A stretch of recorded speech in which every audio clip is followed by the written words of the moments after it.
जब गौरव घर के पास पहुंचा तब उसे बहुत ठंड लग रही थी।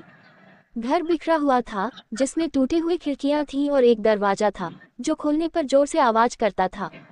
गौरव सावधानी से दरवाजा खोला और घर में दाखिल हुआ। घर के अंदर का माहौल बाहर के जैसा भयानक था। छत से जाले लटक रहे थे और हर कदम पर कुछ न कुछ सामान बिखरा पड़ा था। अचानक गौरव को ऊपर एक आवाज सुनाई दी। उसे लगा कि आसपास कोई चल रहा है। गौरव हिम्मत करके ऊपर गया और देखा लंबी बाल वाली एक औरत सफेद साड़ी में उसके तरफ आ रही है। गौरव डरकर भाग भयावह और रहस्यमय होती है और इनमें अक्सर कोई लड़का केंद्रीय पात्र होता है।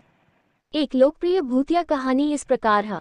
एक बार एक छोटे से गांव में एक पुरानी हवेली खड़ी थी, जिसके बारे में लोगों का कहना था कि वहां रात के समय अजीब अजीब आवाजें आती थीं।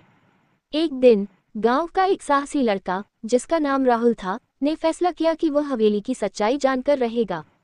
रात को राहुल हवेली के अंदर गया और उसने ध्यान से हर एक कमरे की जांच की।